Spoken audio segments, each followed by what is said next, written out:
compacta posible. Hay cosas que no se pueden explicar totalmente en media hora. Pero bueno, voy a marcar una serie de puntos de manera que ustedes tengan referencia para las preguntas que puedan hacer después. Lo primero que planteo aquí es algo que ya se ha planteado por los dos ponentes anteriores, y es que la crisis de COVID-19 no es lo que crea la situación actual completamente. Viene una crisis anterior que no se resolvió, y lo que es la COVID, digamos, que se monta por encima de esa situación. Y la pandemia lo que está mostrando son las consecuencias del modelo capitalista, no es solamente la enfermedad por sí misma, que es lo que hoy prima en todos los medios en el mundo capitalista. La culpa la tiene la COVID, y después que sacamos la COVID esto va a mejorar. Ustedes vieron las proyecciones en B, que abundan bastante, sobre todo en el FMI, pero eso, la vida ha demostrado que todas esas proyecciones del FMI padecen de un optimismo infundado prácticamente. No va a ser así, evidentemente, lo que viene en el 2021. Ahora, me interesa destacar dentro de las proyecciones que se hicieron para el 2020 y el 2021 lo que se refiere a los principales socios comerciales de Cuba. Cuba tiene como socios comerciales importantes, alternan en primer lugar China y Venezuela, después está España, después está Canadá y finalmente Brasil. Brasil no lo considero porque ya viene de retirada las relaciones con Brasil hace rato, y no es lo más representativo. Y sí coloqué a Rusia, porque Rusia viene al revés, viene en ascenso en este proceso. Por lo tanto, cabe esperar una demanda mayor de comercio de Cuba con China, de mayores ventas, pero no ocurre así en el caso de Canadá. Esto se va a ver en dos puntos fundamentalmente, en el níquel y en el turismo, porque Canadá sigue siendo el primer emisor de turismo de Cuba, seguido de los cubanoamericanos, que están en segundo lugar. Es decir, la economía canadiense tiene una contracción mayor que la de Estados Unidos prevista para este año. España es el peor ejemplo en Europa, como se están leyendo constantemente, el fracaso de las políticas económicas, el fracaso de la política sanitaria.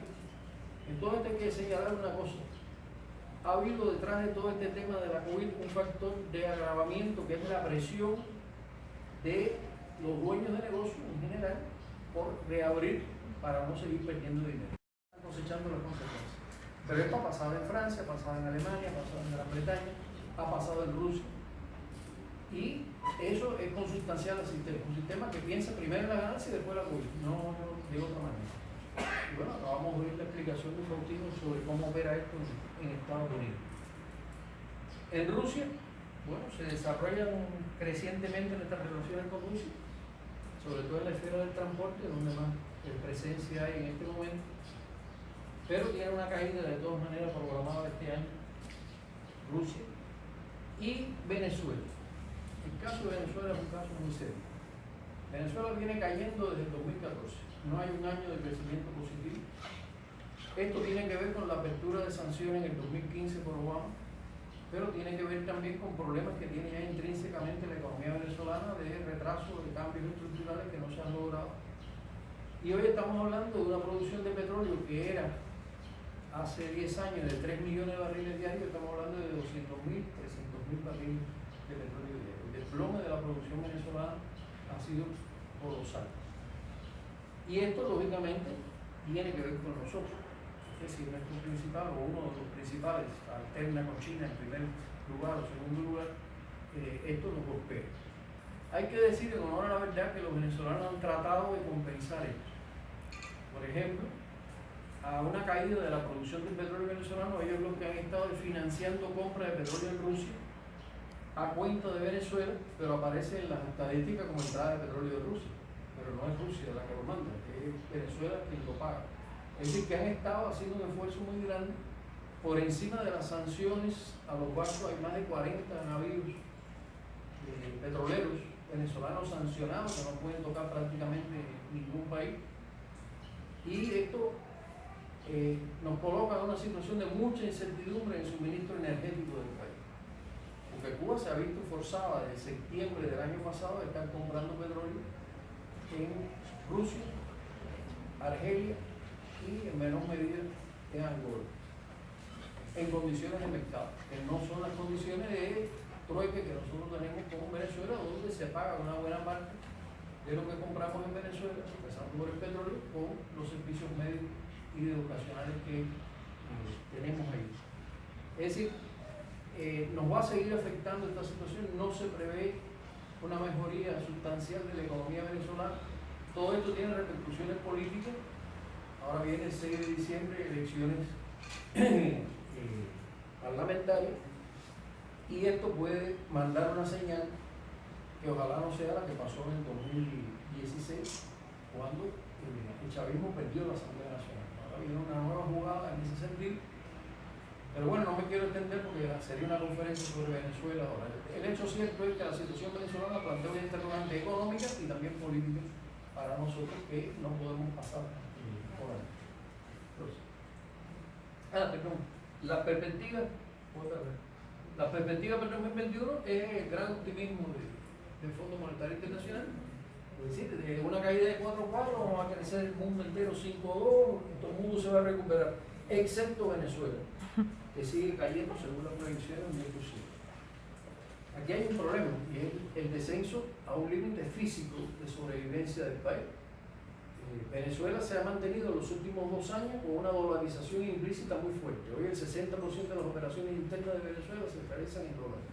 Es decir, el bolívar prácticamente ha salido de circulación porque la cotización del bolívar reconocida oficialmente está en 600.000 bolívares por $1. Ustedes se podrán imaginar que eso prácticamente anula esa moneda, pero bueno. Es decir, la perspectiva también del 2021 para Venezuela no cambia en este sentido, el resto está en el otro plano.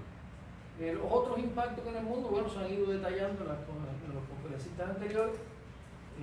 Hay una caída de la inversión directa, el comercio mundial estaba proyectado que podía llegar al 32%, no ha sido ese el caso.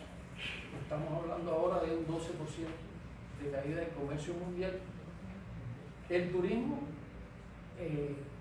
30% de caída, diferenciado por regiones. América Latina no es la región más golpeada del turismo, hay regiones que prácticamente caen el 70%, por ejemplo el sudeste de Asia. Las remesas, 19-20%, vamos a ver después en el caso de Cuba cómo se mueve ese número. Los empleos, esta es una de las cifras que está más actualizada por lo que les dijo Faustino. El número de pobres, no la pobreza extrema, sino el número global de pobres, se hablaba de 500 millones. Los paquetes de rescate, primero de 3 billones, en la Unión Europea 1,8 billones de euros, y el paquete de China, que son 300, por los conocidos, son 322.000 millones de euros, lo que se ha podido registrar. Probablemente esto tenga una actualización en la medida que aflore otra cifra. Aquí tenemos el cuadro de la economía. Primera cosa que les debo decir es que padecemos de un problema que no está en el mismo plano que las explicaciones anteriores. Y es la carencia de datos de la economía cubana. Todavía Cuba no ha emitido el anual estadístico del 2019. Y falta, bueno, se han emitido algunos capítulos de ciencia, de educación, pero los capítulos fuertes, los capítulos de cuentas nacionales, sector externo y finanzas, no se han emitido en este momento. Por lo tanto, estamos trabajando con estimados en ese sentido, y eso nos obliga a seguir trabajando con estimados también en el 2020. Entonces, todo esto que está aquí planteado hay que verlo con cierta precaución. Tiene al lado la letra de E, que es estimado, y la P, que significa la cifra plana, que no tenemos otra cifra. Bueno, aquí tenemos 2018, se creció 2,2, pero ya en el 2019 casi no se creció. 0,5 es la cifra que oficialmente se dio, no está totalmente desglosada. Y este año el plan era crecer 1%, un crecimiento bastante modesto, ya previsto del año pasado, pero lo que está diciendo la CEPAL es que decrece la economía en 8,1. Hay otros pronósticos que superan el 10% de caída. Se ha reconocido por el ministro de Economía, cada vez que se habla del tema, de que va a haber una caída este año, pero no se han dado cifras, pero van a estar por ahí. Ojalá que sean de ese nivel y no de un nivel mayor. Esto se refleja en la agricultura, se refleja en la industria, Uno de los puntos clave para medir la situación es la producción azucarera, 1.100.000 toneladas, una de las cifras más bajas en el 2018, llegó a 1.327.000 en el 2019, esto es estimado, no se ha dado la cifra oficial, y este año, 2020, la zafra que terminó ahora, en mayo del 2020, la cuenta mía me da que es 1.100.000 toneladas. Para que ustedes tengan una idea de lo difícil que es calcular estas cifras, yo tuve que sacar ese 1.100.000 toneladas de los chequeos provinciales de zafra. Porque se hizo un chequeo nacional donde increíblemente no se dio la cifra de azúcar. Si usted hace un chequeo de zafra, se supone que lo primero que diga, bueno, se produjo tanta azúcar. No se dio la cifra a nivel nacional. Y hay dos estimados, uno que hizo la agencia Reuters y otro que hice yo con las cifras provinciales, y a los dos nos da más o menos esa cifra que está planteada. Y ustedes ahora acaban de ir la visita de este control gubernamental a Matanzas, que el vicepresidente Salvador Valdés habló de la situación que tiene el aseguramiento de la zafra para los próximos años. Nada más que hay una cifra que destacar, de un rendimiento de 46 toneladas por hectárea, se prevé 37 toneladas por hectárea en Matanzas, que es una de las mejores provincias azucareras del país. Es decir, hay una serie de elementos que van saliendo que apuntan a que esta va a ser una situación que no se va a superar tan fácilmente. La producción de níquel, bueno, la última cifra oficial es esta. Se ha hablado por el director de la empresa del níquel de 50.000 toneladas como un punto de referencia. Y bueno, parece una buena cifra, pero en el 2013 eran 72.000 toneladas. El problema es que se ha ido descapitalizando la planta productiva cubana, la planta Che Guevara, que está en proceso de recapitalización en este momento, y eso está sostenido por la empresa mixta. La empresa mixta de las 50.000 toneladas aporta alrededor de 36.000 toneladas. Si no, no hubiera prácticamente producción de níquel en este momento. Y es una cifra que después vamos a ver los precios, que bueno, tenemos una coyuntura un poquito mejor este año. Las inversiones han estado creciendo. Hubo invertido hace 10 años 4.000 y tantos millones de pesos por año, ahora estamos hablando de una cifra de 9.000 millones, y este año el plan era muy ambicioso, 12.000 millones, eso no se va a cumplir desde luego, pero no tenemos estimado de cuánta puede ser la inversión este año. Esa es la situación, por eso se pone ahí como cifra plan. Visitantes del turismo, 4.700.000 en el 2018, el año pasado, esta cifra sí es oficial, 4.276.000, y este año hay dos informaciones. El primer cuatrimestre del año el turismo cayó un 49% y se ingresaron unos 970 millones de dólares al país. Ahora, ustedes saben que eso cerró el 23 de marzo, nada, se sacaron los 60.000 turistas que quedaban en Cuba y solo empiezan a entrar gradualmente turistas en julio. Ustedes saben cómo fue la operación, primero los calles, después se va ampliando poco a poco y hasta que, digamos, se llega a una nueva normalidad con la apertura del aeropuerto de Ciudad de La Habana el 15 de noviembre. Yo me baso aquí en el número ese que está planteado ahí de visitantes, es un cálculo basado en un estudio que hizo la Facultad de Turismo de la Universidad, que daría en el mejor de los escenarios posibles 1.285.000 turistas este año en total. Si las cosas siguen marchando, se siguen entrando los turistas, se siguen entrando vuelos, pero comparen eso con el año anterior, es menos de la mitad. Y lógicamente, los ingresos se reducen sustancialmente, en la mejor de las opciones. ¿Sí? No hay perspectiva en ese sentido buena este año con el turismo, y la proyección en 2021 también tiene algunas características que no voy a entrar ahora a esa red. Producción de petróleo ha estado bajando de 3.500.000 toneladas al año a 3 millones. ¿Por qué? Porque los pozos se van agotando y usted, para retomar el petróleo que queda en el fondo de esos pozos, tiene que hacer un proceso de inversión que cuando estuvo aquí la última visita en Medvedev, entonces primer ministro de Rusia, se habló de los nuevos pozos de perforación horizontal para sacar el petróleo de los pozos que ya se agotaron al nivel que tenían de extracción, pero eso lleva inversiones muy fuertes. Rescatar un pozo de petróleo vale $1 millón. Es decir, no abrir el pozo nuevo, no. Lo que tiene que echarle entre químicos, agua, etcétera, etcétera, para sacar el petróleo que queda, que se calcula que es un 10%, una cifra despreciable.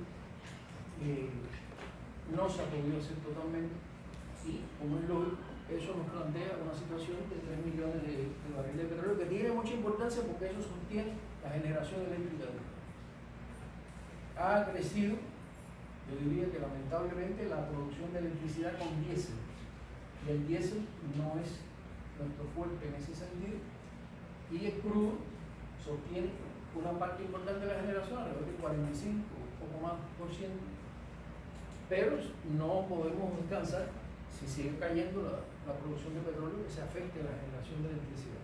El déficit fiscal en la liquidación del presupuesto de 2018 dio un 9%, una cifra alta. En 2019, la última información en el Parlamento ahora del mes de octubre se informó más o menos 6,1%, y el plan de este año estaba en esa misma cifra, pero se espera más de un 10%. Ya ustedes han conocido la información de la ministra de Finanzas sobre lo que se ha gastado en el enfrentamiento a la COVID, ya va por 1.000 millones de pesos. Y eso lógicamente no cae en saco roto.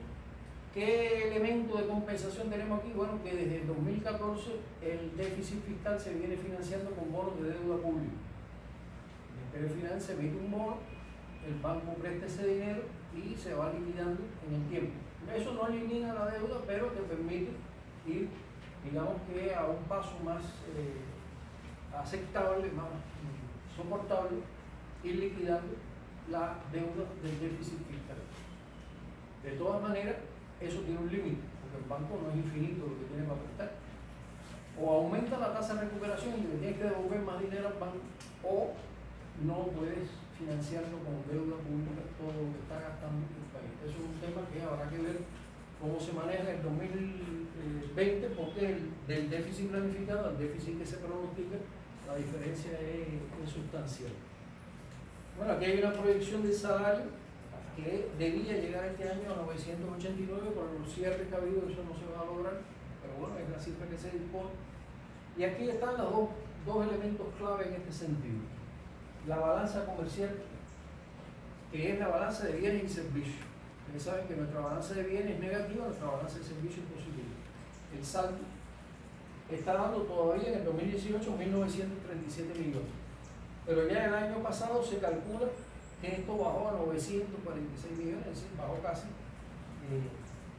1.000 millones de ingresos netos por comercio, y debe bajar más todavía este año, por la caída de las exportaciones y las consecuencias que esto tiene. Es decir, la caída ha sido a la tercera parte prácticamente, o poco más de la tercera parte en el saldo comercial externo.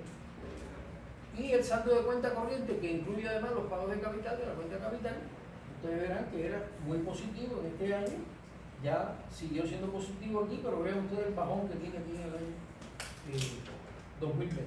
Estos son cálculos que mezclan CEPAL con el Economic Intelligence, es decir, es una mezcla de estimados para poder llegar a una conclusión, y aunque el número no sea exacto, esa es la tendencia, no va a haber otro movimiento. Es decir, que la situación de la economía este año es bastante complicada y vamos a ir desglosando ahora esa complicación. Primero, ha habido un recrudecimiento del bloqueo. Ya se habla de 132 medidas aplicadas por Trump desde 2017, desde junio del 2017 para acá, y eso no ha parado prácticamente. Lo último fue el bloqueo en febrero de FinCimex y ahora la eliminación de la Western Union. Son las últimas novedades, podríamos decir, en este sentido. Y eso angustia.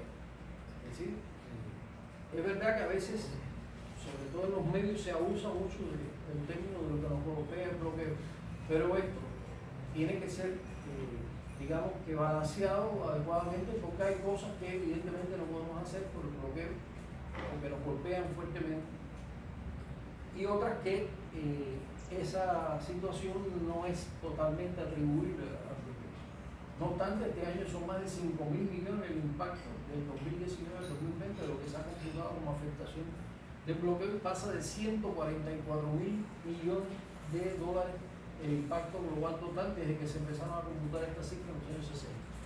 Aquí está la situación de Venezuela, ya les dije cuál es el cuadro que presenta. La escasez de divisas se ve notablemente en este sentido, sobre todo por la caída del turismo. A eso se suma la pérdida de mercado de exportación de servicios médicos, Bueno, ahí cayó Brasil, Ecuador, Bolivia. Ahora parece que se va a retomar el caso boliviano, pero de todas maneras no es el gran aportador en este sentido. Recuerden que nuestros servicios médicos tienen dos capítulos. Uno que tira con la solidaridad que Cuba brinda, el caso de Haití, por ejemplo, que prácticamente es aporte total por parte de Cuba, y otros casos en los cuales se nos paga una compensación por el servicio médico que nosotros brindamos. El más grande en este sentido, además de Venezuela, fue el caso de Brasil, y bueno, eso desapareció. La pérdida aquí de mercados, la reducción de las remesas. Aquí hay mucha especulación. Hay una entidad en Estados Unidos que se llama The Havana Consulting Group de Miami, que la dirige un señor que era funcionario aquí de Siemens, es decir, no es un desconocido del tema, pero que tiende a inflar las cifras de remesa. Les digo esto porque si uno sigue las cifras de este hombre, de esta entidad, prácticamente hasta la llamada por teléfono que se paga en Estados Unidos es remesa también, y eso no lo mide así nadie en el mundo.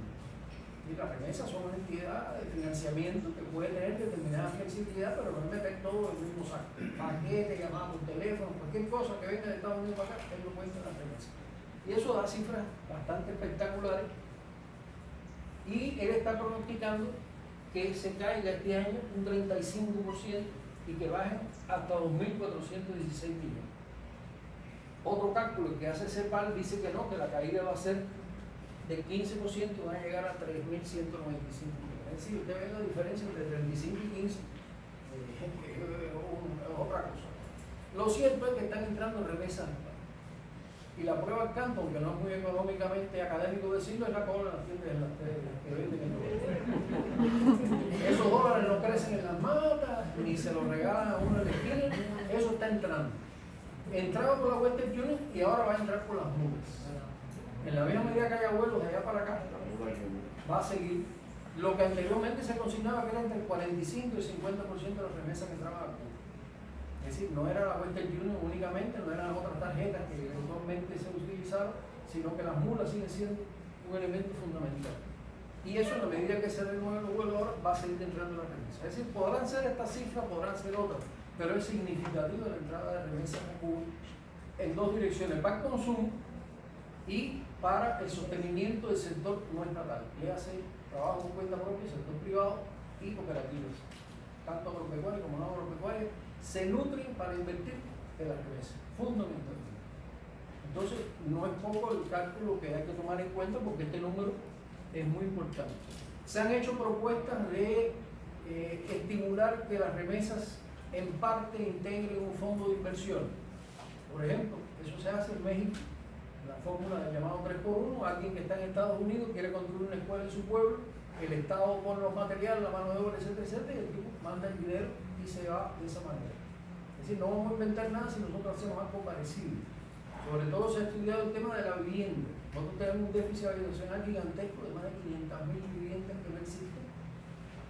Y es un tema socialmente de mucha presión, sobre todo para la migración.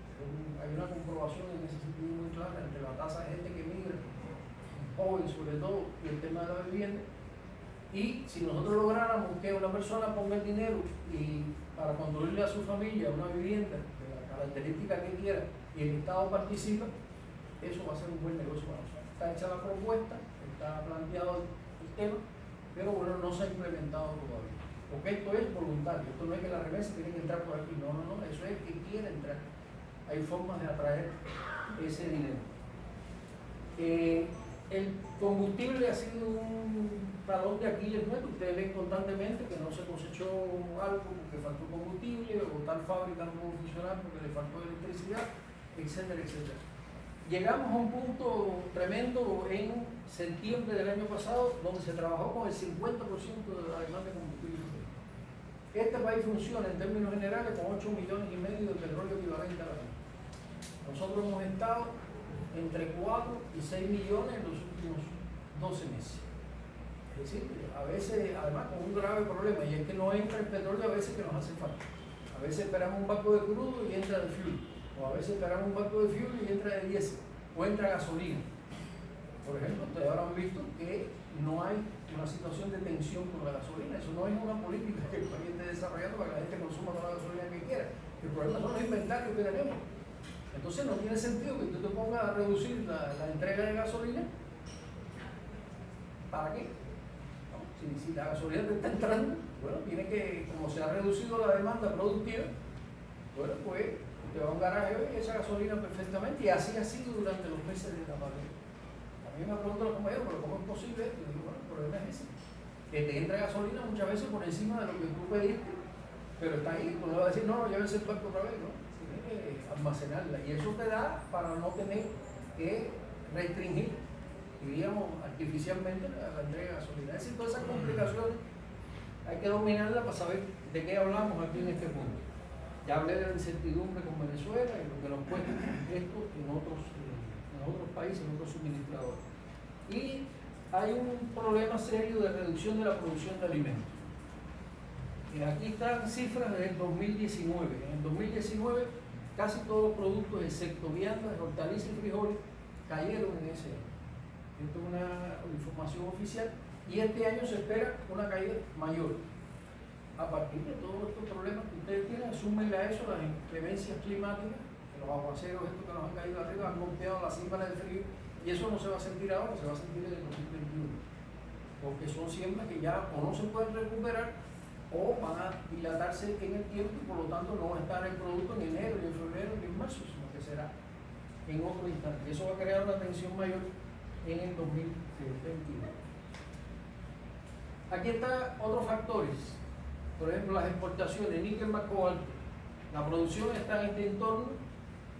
Hay una caída de precios hasta marzo y una recuperación hasta noviembre. Por ejemplo, hoy estamos en 15.660 la tonelada, que es casi un 13% más que en 2019. Esto va a compensar en parte la reducción de la producción, es decir, si usted tiene menos producción pero tiene mayor precio, bueno, eso compensa. No está mal la situación de los precios del níquel. Podemos hablar de por qué es eso, pero es así. El azúcar, con esta producción, está por debajo del plan. El precio del 2019 fue de 12.26 la libra. En noviembre de 2019 estaba en 14.94. Es decir, ha habido un incremento del precio del azúcar en el mercado mundial y ocurre lo mismo. Con menos azúcar, a mayor precio, hay un nivel determinado de compensación. No total, pero algo se compensa. Los derivados del petróleo, el WTI este año debe estar en 32.78, no está totalmente actualizado, es un pronóstico un poco viejo. Está el tema que ya les planteé, el agotamiento de los pozos y los límites para la refinación. Nosotros tenemos dos refinerías en Cuba funcionando, en realidad tres. Está La Habana, Allico López, está Cienfuegos y está Santiago de Cuba. Son las de Santiago y la de La Habana refinerías muy viejas, que se le han hecho remiendos, reparaciones, etc., pero requiere una recapitalización. Y la de Cienfuegos, que vamos a decir es la mejorcita, dejó de ser una empresa mixta con los venezolanos ya en el 2018 y está sobre nuestros hombros el funcionamiento de esa refinería, que requiere un financiamiento que hasta ahora no hemos logrado resolver con otros socios. Sí, la situación de la refinación es complicada porque si usted recibe crudo y puede refinar internamente, la demanda de refinado diariamente en Cuba es 150.000 barriles. Si usted no tiene capacidad para eso, bueno, tiene que traer el diésel de afuera, tiene que caer el combustible de aviación de afuera, todo viene por importado y es más caro. Eso es un tema que no está resuelto todavía. Los medicamentos, a pesar de los esfuerzos y a pesar de todo, ha crecido notablemente los faltantes internos de medicamentos. En junio estábamos en 166 renglones de medicamentos, porque por razones de edad somos amplios consumidores de pastillas de todo tipo. Bueno, sabemos cómo está la situación. Es decir, no hay un completamiento de recetario básico, que son alrededor. Se cambió el recetario básico este año, eran 800 y pico medicamentos, ahora estamos en 600 y tantos. No tenemos la idea exacta de cómo fue la sustitución, pero bueno, se ha tratado de compactar lo más fundamental, pero no se ha podido ir más lejos porque, aunque 63% de los medicamentos se producen en Cuba, la materia prima mayormente es importada. Entonces es más barato producirlo aquí, pero si no tienes materia prima, es igual que sin nada. Y esto también está afectado por el bloqueo, etcétera, etcétera. Es decir, una situación de tensión fuerte hoy en la población. El turismo, no solamente se trata de que tengamos menos turistas, es que aquí hay un gran tema de discusión que viene hace rato sobre la base de la eficiencia del turismo. Es verdad que es el sector que en liquidez te aporta más regularmente a la economía, eso lo ha dicho el presidente Díaz-Canel, pero ojo, porque nosotros con un nivel de ocupación lineal oficial del año pasado de un 48% de las habitaciones, es muy difícil calcular cómo se va a recuperar la enorme inversión que hay hecha y por hacer, porque ustedes han visto todos los hoteles que están en proceso aquí en La Habana. Entonces hay una gran discusión en este sentido. Los hoteles de 5 estrellas plus, que hacen Kempinski o Campeschi, ¿cómo es?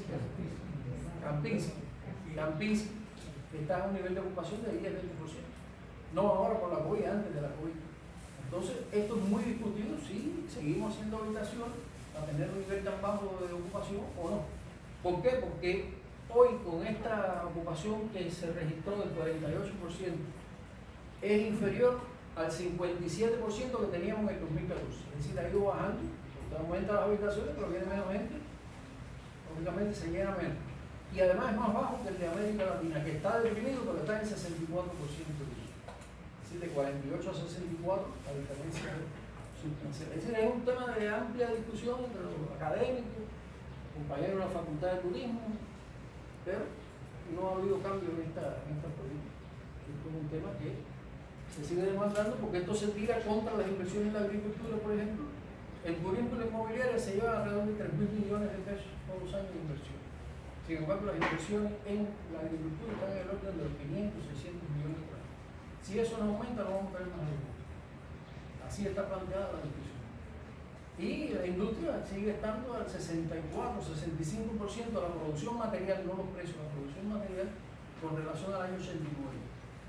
Hay que recapitalizar la industria. Entonces, la discusión en torno a la tasa de inversión versus el turismo es un tema importante. Las importaciones y la sustitución de importaciones está en un proceso de que se están sustituyendo importaciones, pero que se pierden las importaciones, 40% de baja en el primer trimestre del año. Más o menos el número total debe estar por ahí. Nuestras importaciones son del orden de 8.000, 9.000 millones al año, pero si baja a la mitad, imagínense ustedes, bueno, estamos viviendo entre el combustible que no hay, entre la materia prima con la medicina que no hay, etcétera, etcétera, etcétera. Ahí se podrá discutir cómo se accede a cada uno de esos suministros, pero esta es una bronca complicada. A veces el deseo es una cosa y la posibilidad es otra. Eso no sale en los periódicos, pero es así. ¿Sí? Usted puede tener todo el dinero del mundo y no parece que le den. Que nos pasa muy a menudo, lamentablemente. Y ahí está el bloqueo. O una situación en la cual un componente determinado es muy difícil de obtener o está muy disperso el suministro. Por ejemplo, leche en polvo. ¿Dónde compraba Cuba? Naturalmente la leche en polvo en los últimos años. Nueva Zelanda, Uruguay y Polonia. Ahí se lo que trae leche en polvo, que son 40.000 toneladas todos los años, de 3 destinos diferentes, con rutas que no hay regularmente. Nadie mueve un barco aquí regularmente entre Nueva Zelanda y Cuba, ni entre Uruguay y Cuba, ni entre Polonia y Cuba. Y es de madre traer las 40.000 toneladas por año. Es decir, hay que ser justos en esta apreciación porque se puede decir, bueno, pero es que eso no se han hecho las gestiones. No, no. El tema es muy complicado. Más allá de que pueda haber un poquito más de efectividad o un poco menos de efectividad, que no se descarta. Y está el tema de qué es lo que se puede sustituir en la producción de alimentos. No son todos los alimentos. Se habla de la factura de 2.000 millones en alimentos y tal y tal y tal, y no es así, compañero. No es así. Solo se puede sustituir entre el 35 y el 40% de los alimentos, porque el 70% de lo que nosotros nos comemos viene del exterior. Y hay cosas que no se pueden sustituir, por ejemplo, el trigo para el pan y la soya. Cuba no tiene posibilidad de producir soya eficientemente, eso se ha experimentado.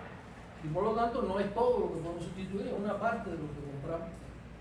Y en la agricultura ha habido una carencia de insumos básicos y hay una serie de decisiones recientes que tienden a mejorar esto un poco. En la estrategia que se aprobó en el mes de julio hay 24 medidas dedicadas a la agricultura, una parte ya se está implementando a una velocidad un poco mayor que tradicionalmente, pero hay que ver un poco ya cómo esas decisiones, lo mismo en acopio, comercialización, que en acceso a recursos productivos, se le está vendiendo en dólares suministros importantes a campesinos que tienen cómo hacer, mejora la situación de la producción agropecuaria. ¿Sí? Se va por un camino apropiado, pero todavía no vamos a ver los frutos tan rápido. Bien. Aquí queremos subrayar que no estamos en el periodo especial. Hay muchas cosas, la gente dice, no, estamos peor que en el periodo especial. Bueno, puede ser que en un punto estemos en una situación similar o peor al periodo especial, pero globalmente el país no está en esa situación. Para empezar, no hay apagones masivos. Para empezar. Y por otro lado, las potencialidades que tiene el país para enfrentar los problemas es muy distinta. El turismo empezaba en el periodo especial. Teníamos 300.000 turistas cuando el periodo especial comenzó. Hoy estamos hablando de una cifra que no será la óptima, pero ya son millones de turistas los que visitan Cuba y los ingresos también son superiores. Es decir, hay muchos elementos para demostrar esto. Tenemos no solo la capacidad de dirección del país, el amplio e inclusivo sistema de protección social, los fuertes sistemas de salud y educación, reservas de productividad y eficiencia que están identificadas, no siempre se pueden resolver a corto plazo, potencial de incremento de los ingresos por exportación y sustitución de importaciones con inversión extranjera. Todo eso está más o menos estudiado. La exitosa respuesta a la COVID-19, eso no es un dato menor. Si tuviéramos el periodo especial, recuerden lo que nos pasó con las neuritis, que no es la COVID, pero fue una epidemia que nos golpeó violentamente entre el 93 y el 97, con más de 400 casos por 100.000 de incidencia y una tasa de mortalidad respetable. Yo tuve compañeros míos que uno de la juventud de la universidad que murieron en ese momento, en una semana se murieron. Porque las neuritis tienen un elemento de gravedad si se convierten en el síndrome Guillain-Barré, que te paraliza abajo para arriba y si no corren contigo, te mueres. Y eso nos pasó en ese momento. Sí, no se pudo actuar más rápidamente porque tampoco había los recursos. No es el caso de la Cuba. Cuba tiene una serie de singularidades, por lo tanto, entre ellas está el internacionalismo desarrollado por Cuba. Nosotros hemos ya mandado 53 brigadas a 39 países, se le ha salvado la vida por lo menos a 12.000 personas con las acciones de la GFB y el impacto del bloqueo que ya mencioné. ¿Esto puede tener algún cambio en las elecciones actuales? Puede ser. Pero dos cosas quiero plantear. Una cosa es la relación bilateral nuestra con Estados Unidos, que no creo que mejore sustancialmente a corto plazo. Y otra cosa es lo que le llamamos el efecto de demostración. Es decir, que otros países vean en un acercamiento o un posible cambio de la política de Estados Unidos hacia Cuba, un cambio que les permita reconsiderar sus inversiones en Cuba, o más comercio con Cuba, o créditos a Cuba, que fue lo que nos pasó en el 2015. Usted coge el 2015 contra el 2014 y las relaciones bilaterales no sufrieron un cambio sustancial. Hubo un acuerdo por aquí, otro acuerdo, hubo 22 acuerdos en la época de Obama, no más que eso, pero nada sustancial. Sin embargo, crecimos 4 o 6 años, el que empezó a venir el primer ministro francés hasta Shinzo Abe.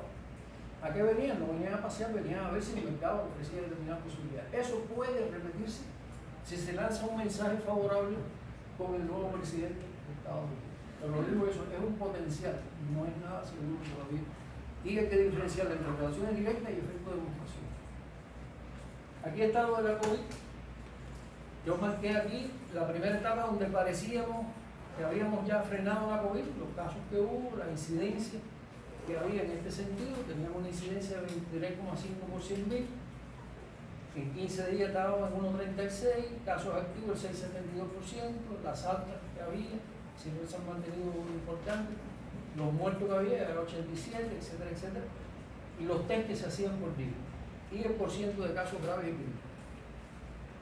Cuando viene el reflujo que empezó el 24 de julio, empiezan a subir los casos, y hasta noviembre, vean ustedes que hemos dado un salto importante en términos de incidencia, de 23,5 a 69,3 por 100.000, hay una cuanta cantidad de enfermos por habitante. Y la incidencia, la tasa en los últimos 15 días de 1,36 que era aquí subió a 4. Los casos activos de 177, estamos hablando de 363. Las altas, siempre se mantuvo alta, más del 90%, aquí está casi en el 90%, aquí está en el 93,6%, es decir, más eficiente el tratamiento porque las altas son mayores. Los fallecidos han aumentado, pero la tasa aquí era más alta que la que tenemos en este momento. Es decir, ha habido menos mortalidad. En este sentido, cuando uno ve el número global. Y eso se debe sobre todo a la cantidad de test PCR que se hacen. Aquí se hacían 3.500 diariamente y estamos hablando ahora de 10.400. Se ha multiplicado por más de 3 veces la pesquisa y eso es lo que te permite a ti tratamientos más adecuados, más rápidos, mejor aplicación y los casos graves y críticos en este momento no había. Ahora volvió a aparecer una pequeña cifra de gente grave o crítica, pues incluso algunos muertos más, estamos ahora en 132, 132. Es decir, esto nos da una idea de la eficiencia del tratamiento de la COVID que ha tenido el país. En la estrategia de seguida se diseñaron distintos escenarios. Una primera etapa de recuperación en 3 fases basadas en criterios sanitarios. Fase 1, fase 2, fase 3, hasta llegar a la nueva normalidad. Y se adoptaron una serie de medidas de carácter coyuntural que dieron en general los resultados positivos tanto en disminuir el impacto como en mejorar la resolución. La ampliación de la venta en MLC se amplió a alimentos y artículos de higiene, este es otro tema de mucho debate en la población, porque realmente primero yo creo que no se explicó bien la medida porque se habló de un surtido en el CUC que no ha aparecido posteriormente. Eso es un primer elemento. Y por otro lado, el hecho de que el acceso a la MLC por parte de los cubanos no es universal. En un momento se dijo que la remesa llegaba al 25% de la población, no más. Claro que es una cifra importante, estamos hablando de más de 3 millones de personas. Pero este es un tema que tal vez requería o requirió una mejor explicación en la población. El mercado mayorista se está haciendo ahora también para el sector estatal en MLC. La capacidad para exportar e importar el sector estatal, ya hay 106 acuerdos de exportación e importación firmados entre emprendedores, como se le llama, y el Ministerio de Comercio Interior. Eso va marchando gradualmente, pero va marchando. El comercio minorista está sufriendo una reestructuración que no se completa todavía. Es un segmento de pesos normado, un segmento de CUC y otro segmento en dólares. Y esto tiene una serie de complejidades que no se acaban de resolver todavía.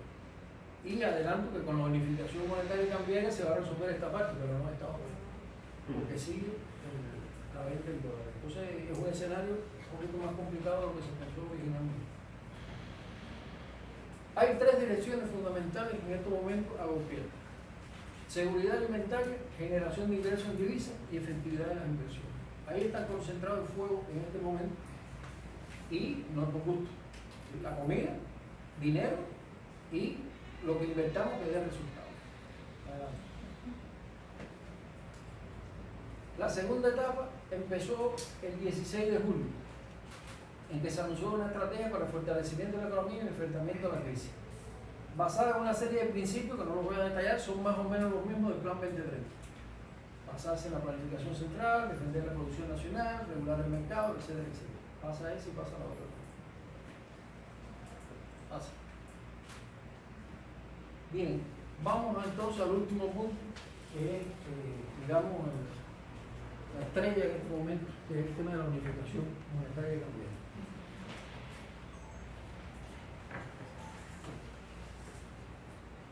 Primero, las razones por la dualidad. De eso se habla poco, pero no es una locura, lo que sí son el 93. Hubo que mantener la doble circulación monetaria porque si devaluábamos en ese momento, que es la medida central de la unificación, se iban del aire prácticamente todas las empresas. En 1993, sin aplicar esa medida, el 69% de las empresas perdían. Si usted mete una devaluación, aumenta los costos internos, se quedaba todo el mundo fuera. Teníamos un colapso prácticamente de la producción nacional y no había forma de enfrentar eso en el 93. Por eso se fue a la dualidad para ganar tiempo y poder ajustarse. Lamentablemente el tiempo se ha extendido mucho más de lo que originalmente se pensó, porque es una medida que, si bien es necesaria, es una tarea que tiene costos inevitables, que eso aún hoy, por más que se den explicaciones, se sitúa el campo de las ventajas, pero no se sitúa el campo de los costos. Bueno, Marino habló de eso en la intervención del 28 de octubre de la Asamblea Nacional. Primero, es una medida de alta complejidad porque impacta en todos los actores, todos. Los jubilados, los trabajadores por cuenta propia, el inversionista extranjero, la empresa estatal, el gobierno, el presupuesto, nada escapa. Porque usted le está cambiando, yo digo eso, haciendo un simple matemático, le cambió el origen de coordenada a todo. Por lo tanto, lo que estaba aquí antes, ahora en el nuevo origen de coordenada puede estar más abajo, más atrás. Por lo tanto, es una medida de altísima complejidad. Es una medida irreversible, y esto hay que subrayarlo. Usted dicta ahora una disposición que cambia el trabajo por cuenta propia. Y a los 6 meses se dio cuenta que eso no funcionaba, la quitó. y hay un pequeño ruido en el sistema, pero más nada. Esta medida, cuando se desate, cuando dirían este es el día cero, eso no tiene marcha atrás. Eso lo dijo Marino, pero hay que subrayarlo. Porque no hay que espérate un momentico, ahora no. Eso desata toda una serie de fuerzas institucionales y personales, que la gente empieza a moverse buscando la mejor variante, que no puede ser que no sea la que tú te imaginas. Implica riesgos en la aplicación. Bueno, bien. Primero, vamos a dejar un momentico ahí. ¿Problema que se resuelve? Bueno, se estimulan las exportaciones, desestimulan las importaciones, permite conocer los costos reales y aplicar los estímulos o desestímulos económicos y sociales adecuadamente, ¿correcto? Ese es el resultado final, pero hay un interín entre el día cero y ese resultado final. Eso no llega mañana, ni pasado, ni el año que viene, eso va a demorar tiempo y hay que ver eso, porque una cosa es el impacto a corto plazo, que la gente se lo siente hoy, y otra cosa es que va a mejorar, pero de aquí a 2 años. No es lo mismo, la gente no piensa igual y las reacciones son diferentes.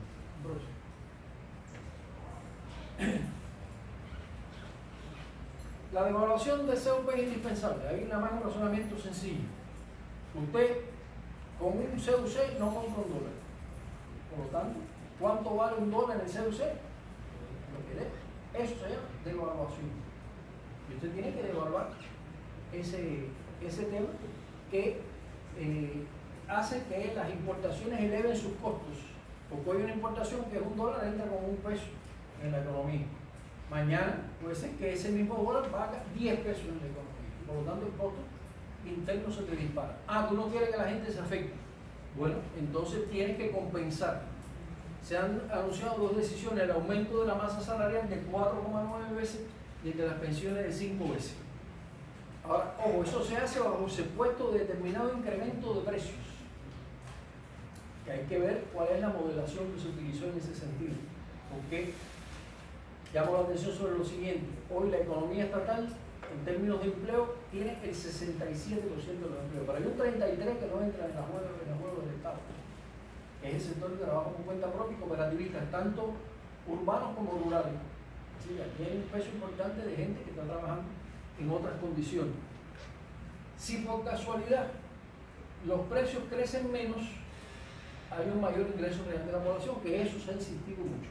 Pero ojo, porque eso está basado en el supuesto de que los precios crezcan de acuerdo a lo que yo estoy simulando. Y estamos simulando una cifra que no se conoce de incremento de precios oficiales, incluso algunos precios que se ha dicho que se van a mantener, otros que van a mantener el subsidio, perfecto. Pero ¿qué va a pasar con ese entorno en Qatar? Bueno, está pasando ya. Disparo de precios. Porque la gente dice: no, espera, yo voy a ir cogiendo a cuenta porque lo que viene me va a perjudicar. ¿Dónde está una debilidad importante en este sentido? Que los precios aumenten más que lo previsto. ¿Cómo tú puedes controlar eso? Bueno, el Estado puede tener un margen de control sobre esos precios, porque es el Estado el que fija el precio.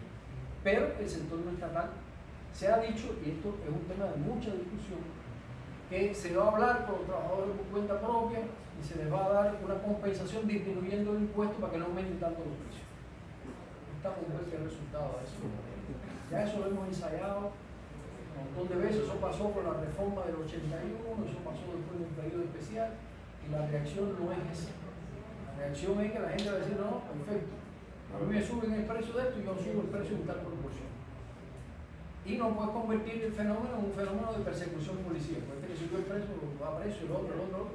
Se intentó hacer eso en el 93 y no. Voy a decir: bueno, hay que lidiar con esto de otra manera. ¿Cuál es la mejor forma de lidiar con eso? Con aumentar la oferta.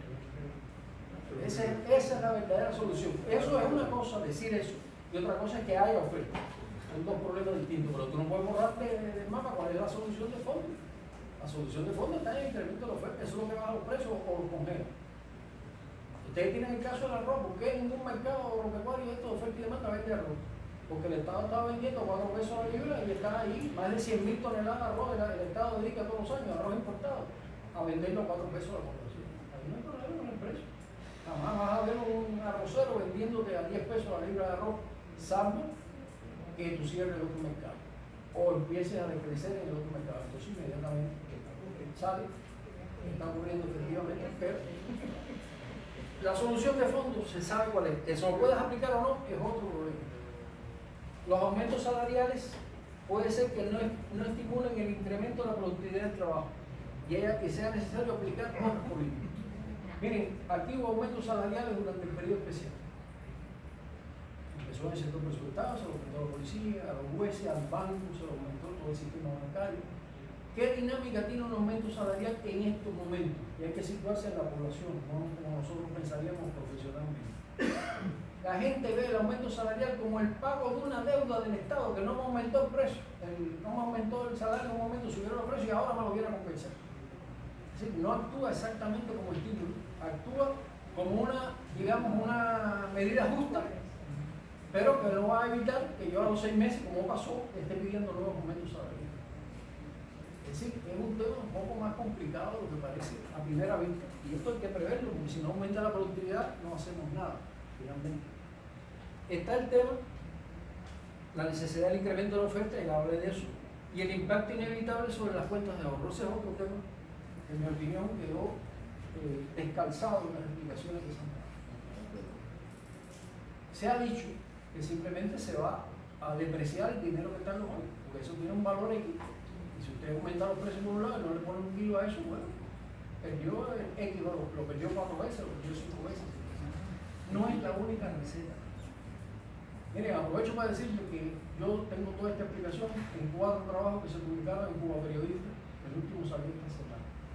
Y eso requiere otro, o es posible darle otro tratamiento, que no compensa totalmente, pero te da un espacio, al menos de diálogo con la población. ¿Cuáles son? Aumento de las tasas de interés de esos depósitos bancarios, conversión de esos depósitos bancarios en bonos de deuda pública que pagan más interés.